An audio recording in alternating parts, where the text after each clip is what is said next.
அந்த அடிப்படையில் ஆட்சி என்பது அமையப்பட்டிருக்கிறது. அதிமுகவை அவர்கள் அமைச்சரவையில் சேர்த்துக் கொள்வதோ அவர்களுடைய ஆதரவை தொடர்ந்து பெறுவது என்பதோ மக்களுடைய தீர்ப்புக்கு எதிரானது. அவர் சொல்லியிருக்கிற கிளீன் கவர்னன்ஸ், ஒரு நல்லாட்சி என்பதற்கே விரோதமாக அது அமையும். ஏற்கனவே அதிமுக திமுக அணி ரெண்டுக்கும் எதிராகத்தான் மக்கள் வாக்களித்திருக்கிறார்கள். அத்தகைய அணியினுடைய ஒரு ஆதரவை பெற்று தாவேகா என்பது ஆட்சியில் தொடர்வது என்பது மக்களுடைய தீர்ப்புக்கு விரோதமாக அமையும். நிச்சயமாக அத்தகைய ஒரு நிலைக்கு அவர்கள் செல்ல மாட்டார்கள் என்று நான் நம்புகிறேன். மீறி அவர்கள் அதிமுகவுடைய ஒரு கோஷ்டியை சேர்த்துக் கொள்வதோ அதிமுகவோடு சேர்ந்து கொண்டு ஆட்சி அமைப்பதோ என்கிற முடிவுக்கு தாவேகா செல்லுமானால் நிச்சயமாக எங்களுடைய முடிவை நாங்கள் மறுபரிசீலனை செய்வோம். அந்த அடிப்படையில் ஆட்சி என்பது அமையப்பட்டிருக்கிறது. அதிமுகவை அவர்கள் அமைச்சரவையில் சேர்த்துக் கொள்வதோ அவர்களுடைய ஆதரவை தொடர்ந்து பெறுவது என்பதோ மக்களுடைய தீர்ப்புக்கு எதிரானது. அவர் சொல்லியிருக்கிற கிளீன் கவர்னன்ஸ், ஒரு நல்லாட்சி என்பதற்கே விரோதமாக அது அமையும்.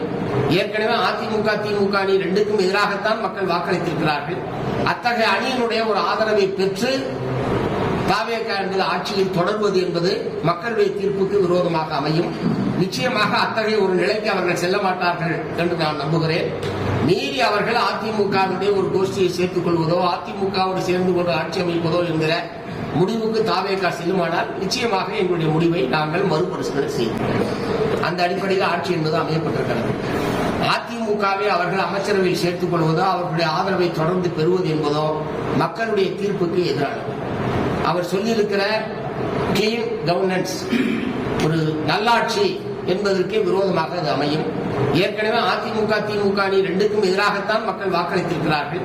அத்தகைய அணியினுடைய ஒரு ஆதரவை பெற்று தாவேகா என்பது ஆட்சியில் தொடர்வது என்பது மக்களுடைய தீர்ப்புக்கு விரோதமாக அமையும்.